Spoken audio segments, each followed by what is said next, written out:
Friends, welcome to my YouTube channel. आज हम class 10th NCERT book का chapter number 1 शुरू कर रहे हैं, रियल नंबर्स। तो स्टार्ट करते हैं। सबसे पहले हम पढ़ेंगे ल्यूसिड्स लेमा थ्योरम या फिर डिवीजन एल्गोरिथम। दोनों में खास फर्क नहीं है, लेमा थ्योरम में या फिर डिवीजन एल्गोरिथम में। दोनों ही चीज़ें न्यू भी नहीं है, हमने पहले पढ़ी भी हुई है, बट यहाँ पे उसे थ्योरम के फॉर्म में पढ़ना है हमें बस।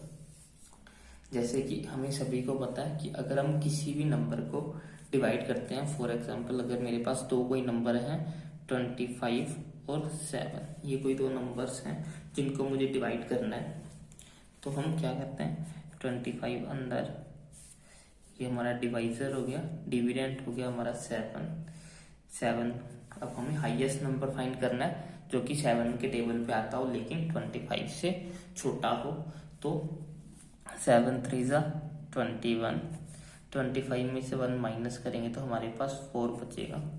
तो ये हमारा होता है रिमाइंडर जिसे कि हम R से रिप्रेजेंट करते हैं। ये हमारा क्वोशिएंट होता है जिसको हम Q से रिप्रेजेंट करते हैं, और ये हमारा डिवाइजर हो गया और ये हमारा डिविडेंड हो गया। अगर मैं चाहूँ इस पूरे को मैं ऐसे लिख सकता हूँ कि जो 25 है वो इक्वल टू है 3 multiplied by 7, 3 multiplied by 7 plus 4, ऐसा लिख सकता हूँ। 3 7 जा 21 प्लस 4 करूंगा तो ये 25 बन जाएगा। ठीक है, कैसे 25 को हम लिख सकते हैं 7 3 जा 21 प्लस इसमें R किया है। सेम अगर मैं कोई और नंबर ले लूँ, फॉर एग्जांपल 58 को और 6 ले लूँ साथ में, अगर इनको हम डिवाइड करें तो ये क्या हो जाएगा 58 6, ये हो जाएगा हमारे पास 6 9 54, रिमाइंडर कितना आ जाएगा 4 रिमाइंडर आ जाएगा। अब यहाँ पे मैं 58 को कैसे लिख सकता हूँ, यहाँ पे मैं 58 को लिख सकता हूँ 58 इज इक्वल टू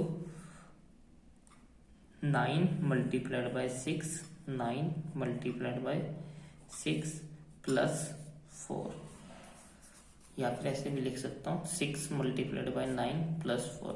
6 आगे लिखो पीछे लिखो उससे कोई फर्क पड़ेगा नहीं क्योंकि हम मल्टीप्लाई कर रहे हैं, तो ऐसे लिखा जा सकता है हम 58 को। तो लेमास थ्योरम क्या कहती है? लेमास थ्योरम हमें ये कहती है कि इफ वी हैव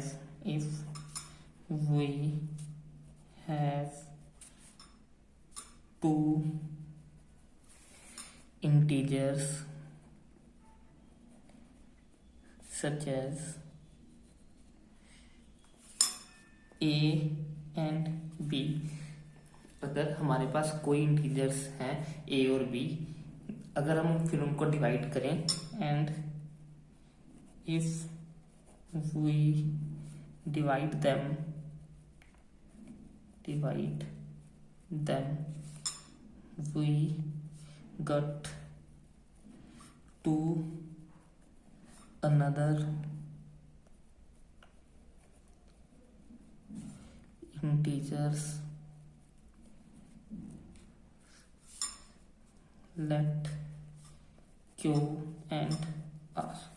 अगर हमारे पास दो इंटीजर्स हैं कोई a और b, और अगर हम उनको डिवाइड कर दें तो हमें दो नए इंटीजर्स मिल जाते हैं Q और R की फॉर्म में। जैसे यहाँ पे हमारे पास पहले दो इंटीजर्स थे, सपोज ये a था और ये b था, हमने a और b को डिवाइड किया तो हमारे पास दो नए इंटीजर आ गया। एक तो इंटीजर 9 आ गया, सपोज 9, ये हो गया हमारा Q, और एक इंटीजर हो गया हमारा 4 की रिमाइंडर आया, तो ये 4 क्या बन जाएगा R बन जाएगा।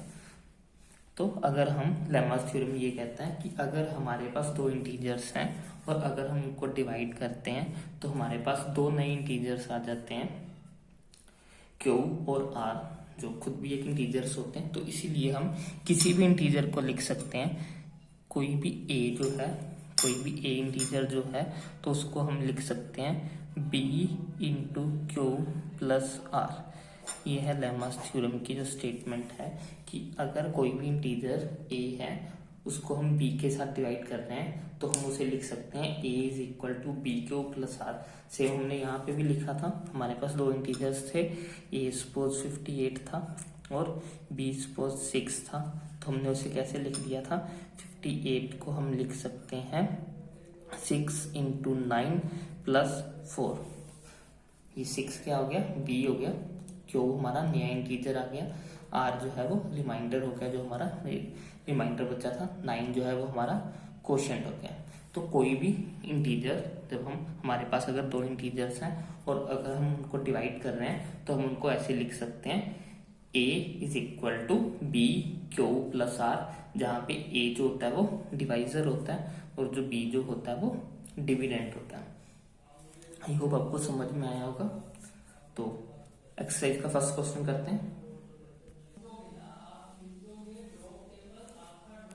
फर्स्ट क्वेश्चन हमारे पास, find the HCF of 135 and 225। हम इन दोनों का एचसीएफ फाइंड करना बाय द लिसेट डिवीजन एल्गोरिथम। तो हम क्या करते हैं, इनको डिवाइड करते हैं।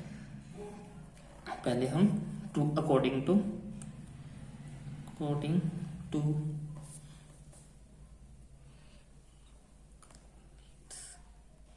Division algorithm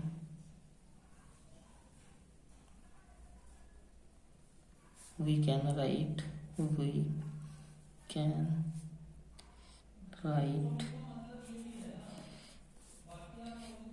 a is equal to b q plus r।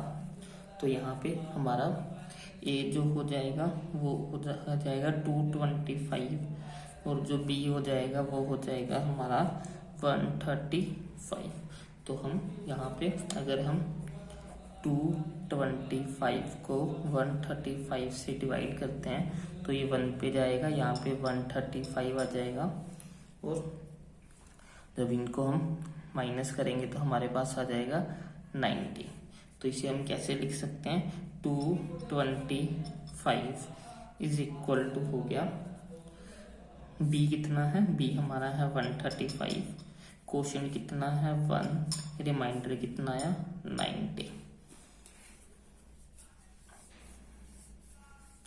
Okay, तो 225 को हम ऐसे लिख सकते हैं। अब ये हमें कब तक करना है, ये हमें तब तक करते रहना है जब तक कि रिमाइंडर 0 ना आ जाए, क्योंकि अकॉर्डिंग टू द एल्गोरिथम हमारे पास जो कॉमन डिवाइजर आता है वो उसके रिमाइंडर का भी डिवाइजर होता है।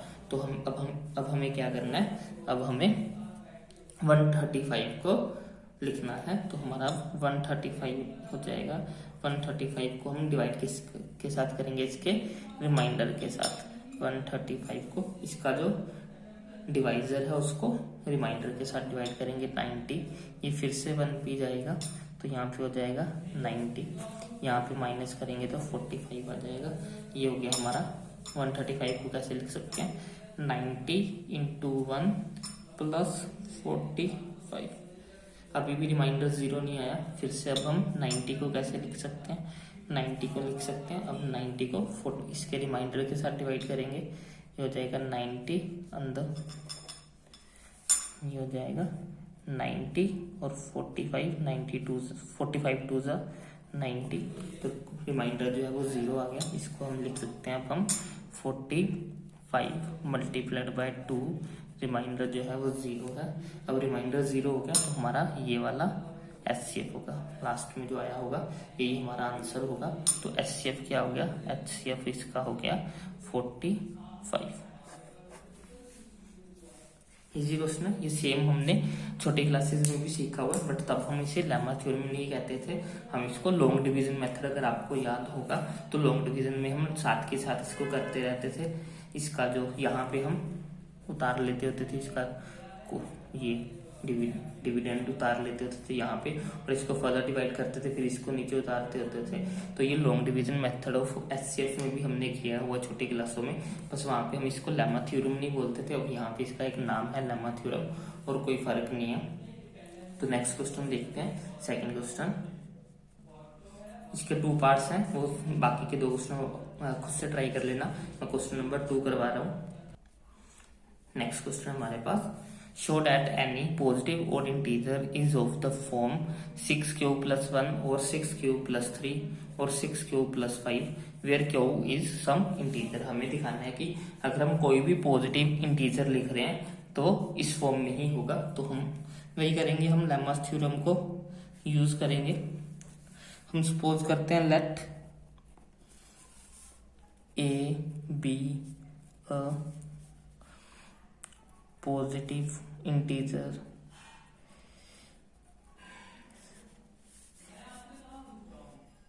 Late a and b b positive integers, a और बी जो है वो पॉजिटिव इंटीजर्स हैं। अब हमें तो then according to lemma we can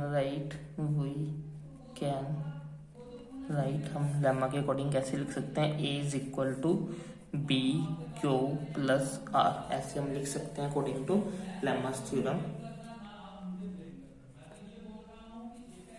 ठीक है, अब अगर हमारा B6 हो, if B is equal to 6 then तो हम लिख सकते हैं A is equal to 6q plus r, और जो ये R होगा, ये रिमाइंडर जो होगा R की वैल्यू ये 0 भी हो सकती है और 0 से बड़ी भी होगी और छोटी होगी हमेशा 6 से। ये जो रिमाइंडर की वैल्यू है वो 0 से बड़ी या फिर इक्वल टू हो सकती है और हमेशा 6 से छोटी होगी। ऐसा क्यों? इसका रीजन ये है कि जब हम यहाँ पे डिवाइड कर रहे थे, फॉर एग्जांपल यहाँ पे 4 आया था, अगर यहाँ पे 2 के लिए अगर हम माने कि यहाँ पे अगर 7 आ गया होता, अगर यहाँ पे 7 आ गया होता तो ये 7 के टेबल पे चला जाता है, तो ये 7 1 जा 1 पे जाता और ये कैंसिल आउट हो जाता। इसीलिए ये रिमाइंडर तभी बचेगा, रिमाइंडर तभी बचता है जब वो रिमाइंडर इस वाली वैल्यू से छोटा हो। 0 भी हो सकता है, अगर 0 होता तो काम यहीं पे खत्म हो जाना था, हमें आगे करना नहीं था। जैसे कि अगर मैं डिवाइड करूं 25 को 5 से डिवाइड करता हूँ तो यहाँ पे 25 आ जाता, रिमाइंडर 0 हो जाता। नो डाउट वहां पे रिमाइंडर 0 होना था।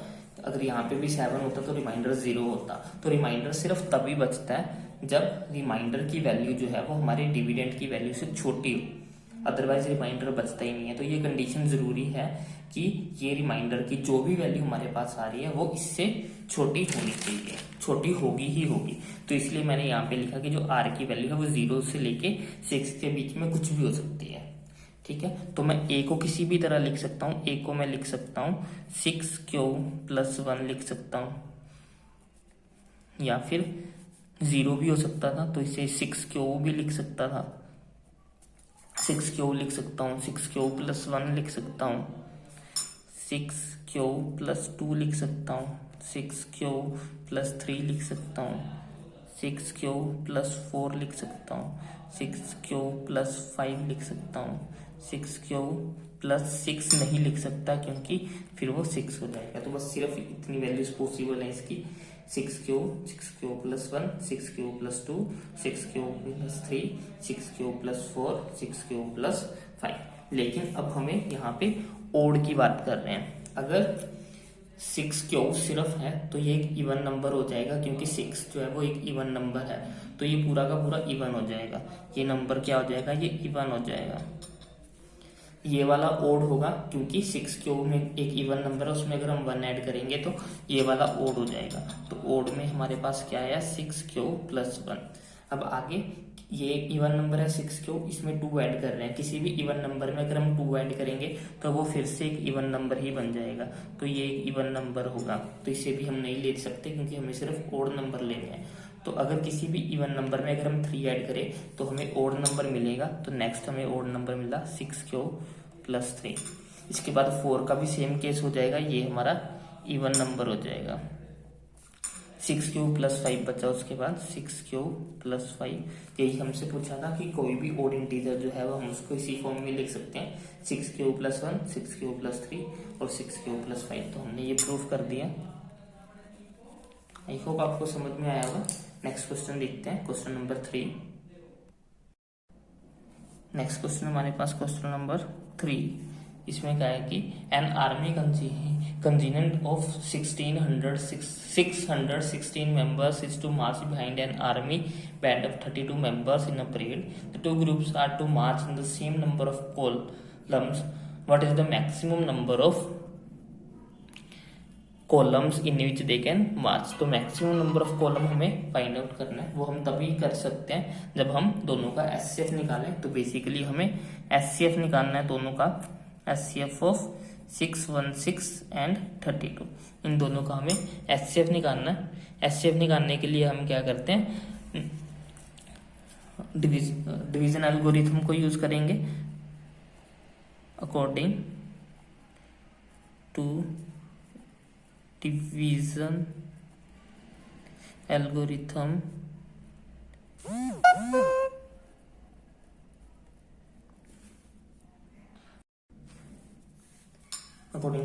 एल्गोरिथम हम लिख सकते हैं इसको, किसी भी नंबर को हम लिख सकते हैं a is equal to B Q plus are.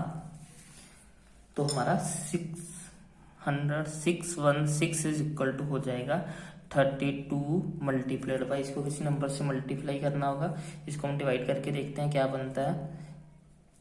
ये जाएगा हमारा 32, यहाँ पे होगा 29, 96, ये हो गया 9 पे जाएगा 288, यहाँ पे 8 जो है वो रिमाइंडर आ गया, तो यहाँ पे ये हो गया 19 प्लस 8 जो है वो रिमाइंडर आ गया। अभी भी रिमाइंडर 0 नहीं आया तो हम आगे चलेंगे, तब तक चलते रहेंगे जब तक कि रिमाइंडर 0 नहीं आएगा। तो अब क्या हो जाएगा हमारा, ये हो जाएगा 32 को हम लिख सकते हैं 32 को हम लिख सकते हैं 8 मल्टीप्लाइड बाय 4 प्लस 0, तो हमारा लास्ट वाला ये वाला जो होता है यही एचसीएफ आता है। एचसीएफ हमारा क्या आ गया, एचसीएफ आ गया हमारा 8, तो आंसर हमारा हो जाएगा 8 कॉलम्स में चलना होगा अगर उनको मैक्सिमम बनाना है। तो आई होप आपको समझ में आ गया होगा। क्वेश्चन नंबर 4 की तरफ देखते हैं। क्वेश्चन नंबर 4 है हमारे पास, यूज यूलिसिड डिवीजन थ्योरम